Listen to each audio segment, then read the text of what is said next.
Kalau tidurnya sebelum subuh sampai nggak sholat subuh, jangankan rezeki itu orang. Nggak tahu bangun tidur mau jadi apa, kupingnya udah kencingin sama iblis sama syaitan.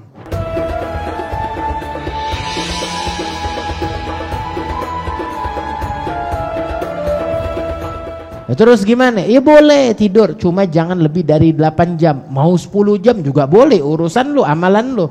Cuma dikasih tahu sama Imam Ghazali, kalau boleh diatur jangan lebih dari 8 jam. Sebab 8 jam itu adalah sepertiga dari harimu, yang artinya engkau tidur sepertiga dari umurmu. 20 tahun kalau umurnya 60 tahun. Itu kalau umurnya panjang 60 tahun. Begitu. 8 jam itu udah banyak.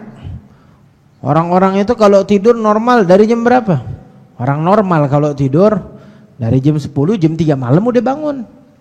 Udah tahajud, udah zikir, udah ibadah. Habis itu udah siap-siap sholat subuh, habis itu ngelanjutin kerja. Wow, itu udah berkah dari jam 10 malam. Tidur 5 jam di malam hari cukup. 4 jam di malam hari kalau dia ijtihad mujtahid lebih dari cukup. Para ulama, orang-orang penuntut ilmu itu tidurnya yang layak itu dari jam 11 malam, jam 3 malam, setengah 4 udah bangun. Cuma 4 jam di malam hari. Memang bisa? Bisa. Tambahin tidur lagi boleh, nanti siang tidur siang goilulah. Dikasih tahu juga suruh goilulah. 1 jam cukup. Sehari tidur 5 sampai 6 jam. Maksimal udah 6, jangan sampai 7. Itu kalau talib ilim, kalau penuntut ilmu. Kalau ulama ya begitu. Terus jangan lupa kalau udah tidur, iya tidur, jadikan tidurmu ibadah dengan apa? Dengan jaga sunnah, dengan jaga adab akhlak Nabi Muhammad. Nabi Muhammad kalau tidur gimana? Itu dikatakan adalah dengan tayammun wal istiqbal. Dengan tidur dijadikan bagian tubuh sisi kanan ini sebagai penopang dari tubuhnya. Terus sekalian madhab kiblat. Gimana itu? Palanya di sono, nih kiblat ke sono, palanya di sono, kakinya di mari. Terus badannya madhab kiblat, miring bagian kanan. Jadiin bagian kanan ini tumpuan untuk melaksanakan sunnah tidur di bagian kanan. Begitu. Wajtahid alla tastadbiril qiblah wa idza qasadta bittija'i kal istiraha duna an-naum fala bas an tadtaji 'ala al-aysar. Nah, terus usahain kalau tidur jangan sampai engkau membalikkan kiblat. Maksudnya gimana? Kiblat dibelakangin di tubuhnya, jangan. Kalau bisa madhab kiblat. Sebab itu alamat orang yang meninggal dunia dalam keadaan su'ul khatimah. Itu pada saat meninggal itu jasadnya nggak bisa madhab kiblat, dikebalikin dari kiblat nggak bisa madhab kiblat. Maka dari itu kalau tidur ya jangan gitu juga, biasain madhab kiblat, madhab ke arah kiblat, jangan dibelakangin dari kiblat. Terus kalau belah kiri tidurnya boleh aja, ini sunnah belah kanan.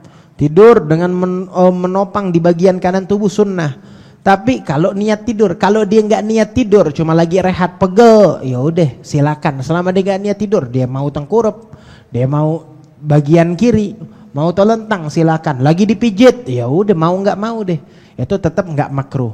Yang makruh kalau dia niatin saya mau tidur dalam keadaan tengkurap, dalam keadaan madhab kiri atau begini dan begitu. Rubah, mau tidur rubah bagian kanan.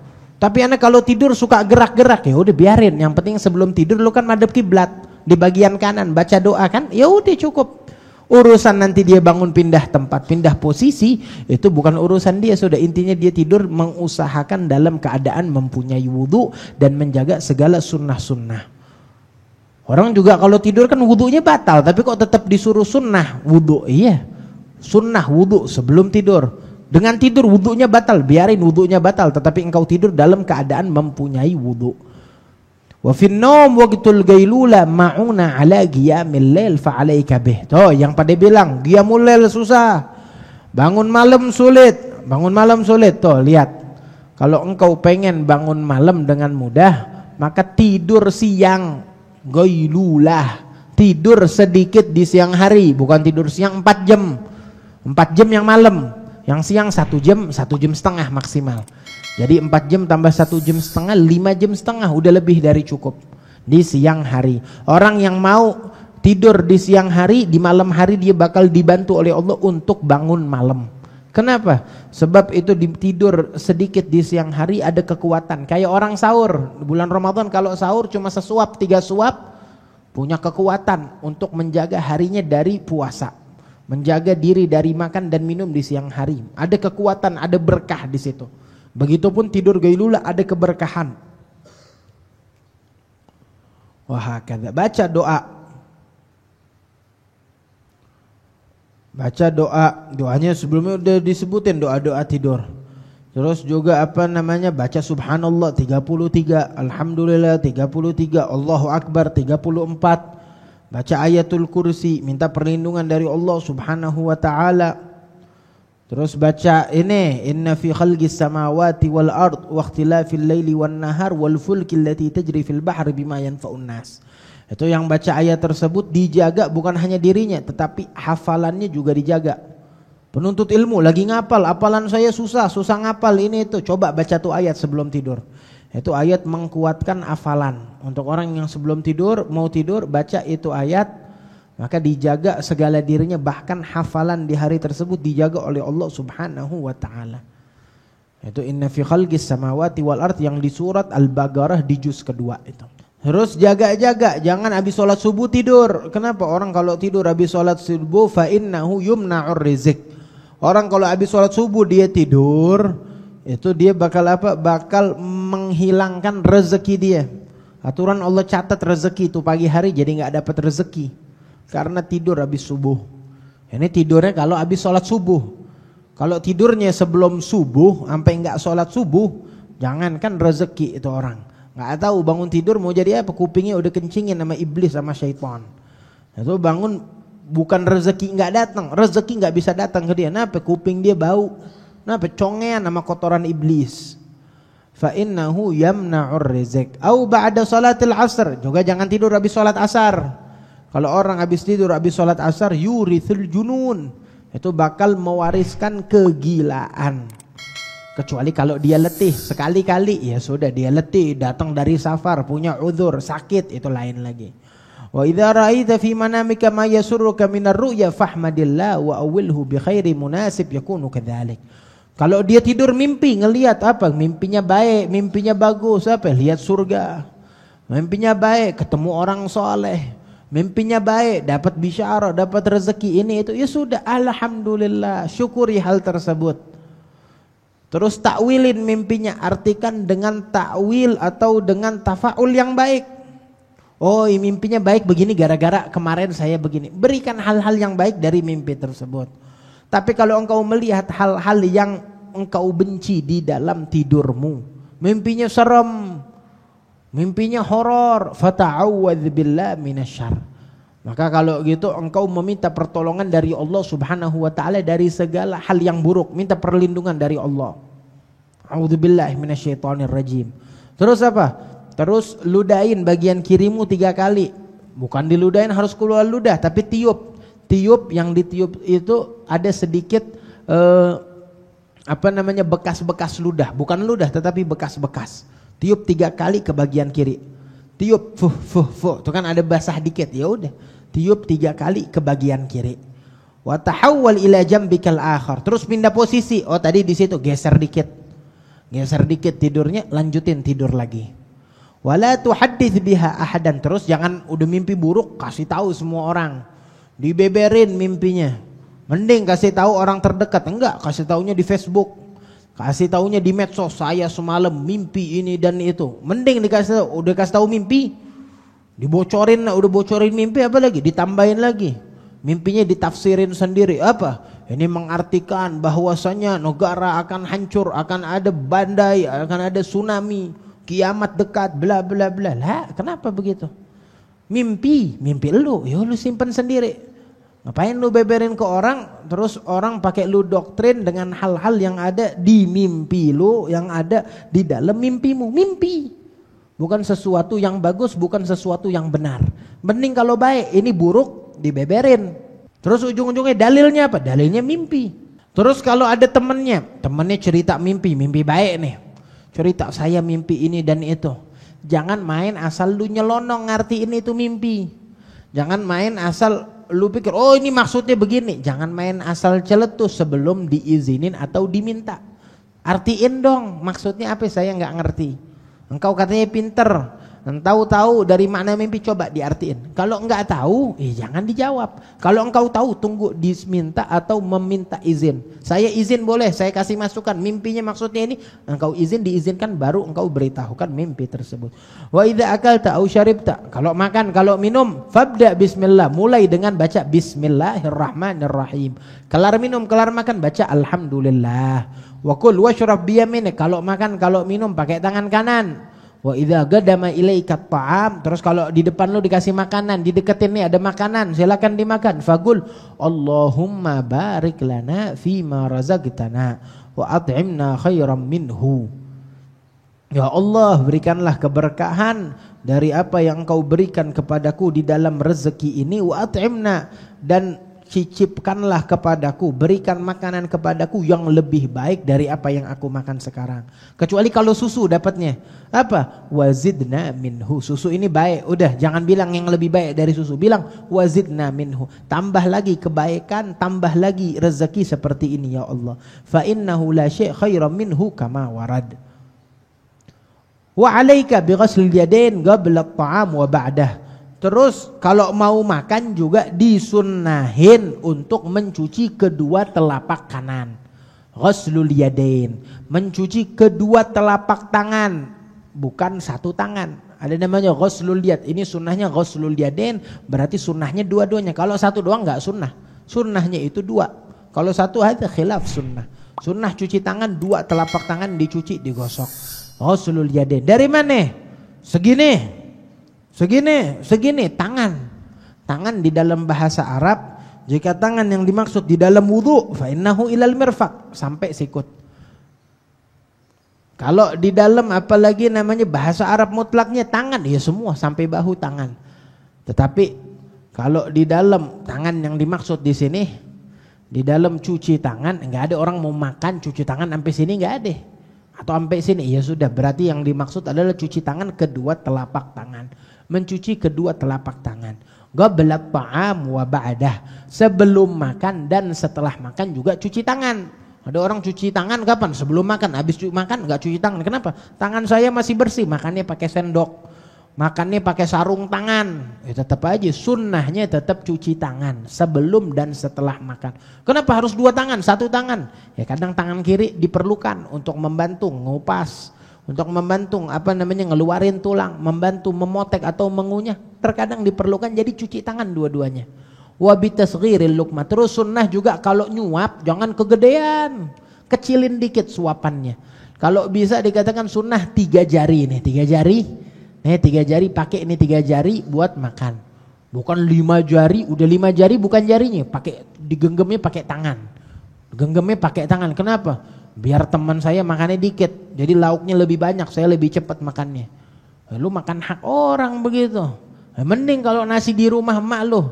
Ini sekarang lu makan pakai tangan belepot di mana? Di majelis taklim.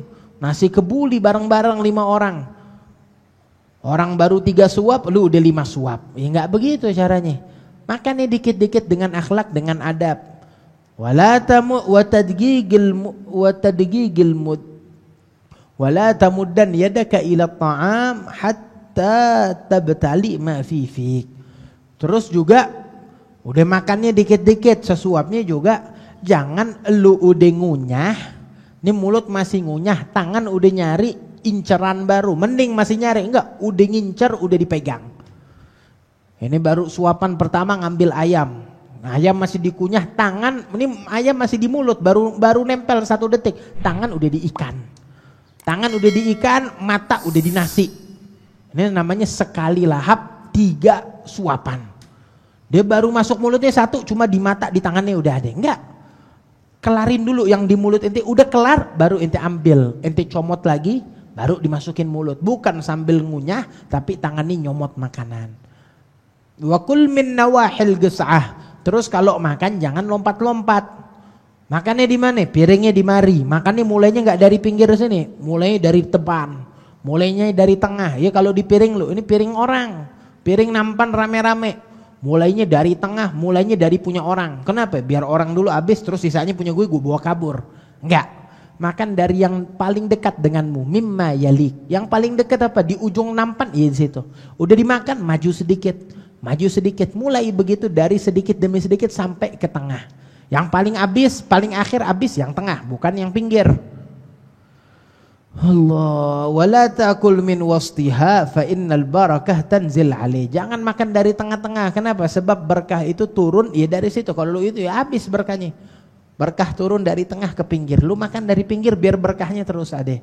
Wa idza sagatat lugmatika fa amit ma biha min adan thumma kulha. Terus kalau suapan inti jatuh, belum masuk mulut, jatuh.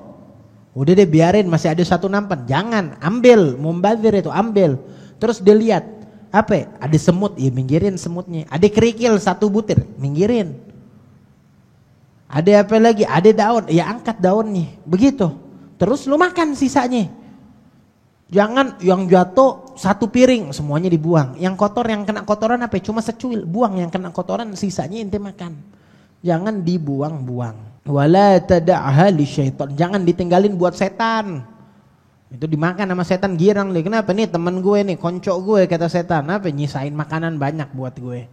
Gue dapat berkatan, dapat kiriman dari siapa? Dari ane punya saudara. Dari ane punya teman, dari ane punya sahib. Terus sunnah, kelar makan udah selesai, diajarin sunnah lagi sama Nabi Muhammad apa? Jilatin, ente punya jari ente bersihin. Ini tadi habis makan, tangannya kan udah cuci tangan, udah bersih. Ini ada nasi di sini, ada daging di mari, ada sambal di mari, ada apa lagi? Ada sayur, ya lu jilatin satu-satu. Dijilatin satu-satu dibersihin, satu-satu diemutin dibersihin. Kalau udah habis yang di tangan bersih, yang di piring, jangan dibiarin piring ada 10 butir nasi. Pungutin dimakan, kalau perlu kalau kuah disirup, dijilat, dihabisin. Begitu, itu sunnah Nabi Muhammad, habisin begitu. Jangan disisain buat syaitan, habisin semua. Nabi ngajarin kita hemat. Nanti orang pakai ngomong, oh ini merugikan umat Islam begini, merugikan. Nabi ngajarin kita untuk hemat, ngajarin kita keberkahan, ngajarin kita obat, itu obat dari segala penyakit. Dijilatin, dibersihin. Jilatnya dari mana? Dari yang paling gede, dari jempol, telunjuk, tengah sampai ke jari yang paling kecil. Wa kul bisabab, makan pakai 3 jari apa aja? Yang pertama as-sababah, nih jari telunjuk. Terus al-wusta, jari tengah. Terus al-ibham, yaitu adalah jempol, ibu jari. Makan pakai 3 jari ini. Ini sunnahnya. Wa in ihtajta ila lisana bil baqiya fi nahwil arus fala bas. Nah, kalau ini makannya roti ya bisa 3 jari. Makannya daging dipotek 3 jari bisa. Tapi kalau perlu bantuan dari jari lainnya, dari makanannya kayak apa? Makannya nasi. Nasi kalau 3 jari ya jatuh. Makannya apa? Makannya bubur. Ya bubur lagi nggak bisa 5 jari, perlu pakai sendok. Ya udah nggak apa-apa, pakai seluruh jari. Baik jari tersebut untuk ngangkat nasi atau dipegang sendok buat makan bubur, pakai semua jari. Wa idza akalta ma'a ghairi fakul mimma yalik illa al-fakihah. Nah, kalau lu makan rame-rame, makan dari yang dekat. Kecuali kalau ada buah. Kalau ada buah boleh deh makan lompat-lompat. Kenapa? Iya. Sebab enggak mungkin kalau ente makan di nampan rame-rame, kan buahnya di satu sisi. Duduk berlima, dikasih nampan, satu nampan isinya ada nasi sama daging di tengah. Buahnya di mana? Buahnya ditaruh di satu sisi. Acar ditaruh di satu sisi itu buah. Atau buahnya dikasih piring lain ditaruh di samping, di sudut jauh. Gimana nih, anda mau makan buah? Ambil buahnya dari jauh nggak apa-apa. Kenapa? Sebab diperlukan. Nggak ada di sisi ente. Adanya di sono jauhan dikit, ente ambil nggak apa-apa. Terus kalau disajiin buah sama nasi, mana duluan yang ente makan? Yang sunnah mana dulu? Anda pengen ngikutin Nabi sunnah, nasi dulu, apa buah dulu? Nasi dulu, apa roti dulu? Roti dulu, apa buah dulu? Mana yang duluan? Dahulukan buah. Kenapa? Lebih sehat kata kedokteran. Cuma bukan hanya dokter yang ngomong sehat, Nabi Muhammad juga ngajarin, kata Nabi lebih sehat.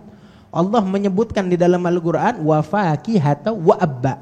Yang pertama disebut fakihah, buah-buahan, baru abba setelahnya.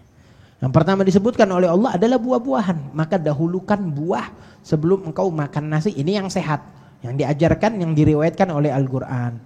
Terus kalau lagi makan rame-rame, jangan lu pelototin teman makan lu, dipelototin, jangan. Kesian, malu dia mau makan banyak. Ajak mereka ngobrol dari mana? Lagi di majelis. Nggak tahu nih dari mana. Ketemu di majelis hall, dari mana itu? Oh, saya dari daerah sini. Ngobrol yang baik, ngobrol yang tenang, seakan-akan itu saudaramu. Bukan cepet-cepetan makan, bukan pelotot-pelototan. Makan dagingnya banyak banget nyomotnya.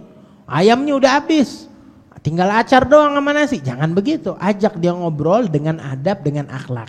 Ajak mereka ngobrol pada saat engkau makan dan jangan dilihatin yang mereka makan.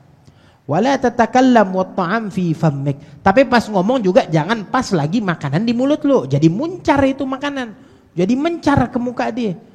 Perlahan-lahan. Ente ngobrol, tahan dulu. Jangan makan. Pas dia ngomong, ente dengerin, ente makan. Kan indah ajaran Nabi Muhammad. Wa tahaddath ma'ahum bima yunasibul hal. Wa in ghalabaka bisag aw mukhat falwi bi ra'sik anhum aw gum ila mawdhi'ah. Nah terus kalau ente tiba-tiba bersin, keluar ingus, atau keluar kotoran, atau keluar apa reak atau apa, lagi tengah-tengah makan nih sama orang, ya pergi, jangan dilanjutin. Gimana? Susah, yaudah dia di depan, ente noleh ke belakang, ente lap pakai tisu, atau berdiri, atau dicuci atau gimana. Jangan dibiarin depan mereka, orang lagi makan, ngelihat ada ingus, ngelihat ada kotoran di muka ente, nggak nyaman. Yang ada, lu bukan makanan dinampan, bukan masuk mulut, dilempar ke muka ente. Kenapa nih orang kurang ajar, nggak punya akhlak, bersin depan muka kita di hadapan makanan kita. Ngumpet kalau mau bersin, kalau mengeluarin kotoran. Wa idza akalta 'inda qaumin fa'athni 'alaihim wad'u lahum bi. Nah, kalau lu diundang makan sama orang, makan di rumah siapa? Di rumah ini, di rumah itu, diundang ya silakan. Cuma jangan lupa tuan rumahnya didoain. Jangan lu cuma mau makan, tuan rumahnya didoain. Bilang akala ta'amukumul abrar wa sallat alaikumul malaikah wa aftar indakumus shaimun. Bacain doa yang banyak supaya itu orang mendapat pahala dari apa yang ente makan. Terus baca doa habis makan. Alhamdulillah, alhamdulillah Allahumma kama at'amtani tayyiban fasta'milni salihan. Alhamdulillahilladzi at'amani hadha ta'am wa razaqanihi min ghairi haulin minni wala quwwah. Faman qala dzalik, barang siapa yang baca doa ini, ghufira lahu ma taqaddam min dzambihi wa ma ta'akhkhar. Dosa-dosa dia diampunin yang lalu dan yang akan datang. Enak kan? Cuma makan ngegares yang gampang dapat pahala, dosa-dosa diampunin. Berkat apa? Berkat ngegares, berkat makan. Kenapa kok bisa? Iya, makannya ngikutin Nabi. Makannya pakai akhlak, pakai adab, ya itu anjurannya. Yaitu ganjaran dari Allah Subhanahu wa taala. Wala tatakallaful idam likulli ta'am. Terus jangan engkau sulit-sulit nyari lauk pada saat makan. Saya kalau makan harus lauknya itu yang spesial. Ayam enggak, kurang spesial.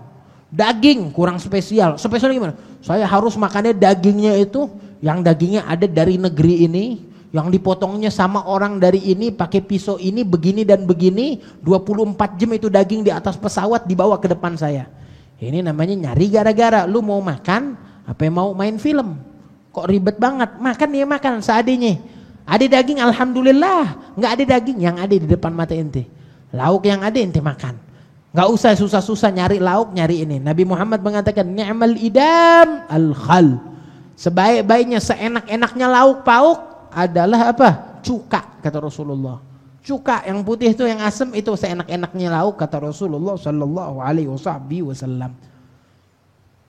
Jangan cari yang lain. Ada yang lebih, alhamdulillah. Nggak ada, disyukurin. Terus jangan dikatain, nggak suka makanan ini, jangan dikatain. Walaupun makanannya nggak enak, jangan bilang ini nggak enak. Ya sudah, engkau nggak suka, diem, nggak usah dimakan. Jangan dicaci maki, jangan makanan apa ini, nggak becus yang masak. Kenapa dibuat begitu? Makanannya udah nggak enak, kenapa mulut lu jadi makin nggak enak lagi? Kenapa orang harus dengar perkataan nggak enak dari mulut lu? Diem aja udah, tinggalin, nggak usah dimakan. Lu nggak suka, banyak yang suka. Lu nggak mau, banyak yang membutuhkan, yang kelaparan sampai meninggal dunia, sampai mati kelaparan. Jangan engkau caci makanan yang tidak engkau suka. Wallahu a'lam. Gerak kalam Habib Ali Jalil.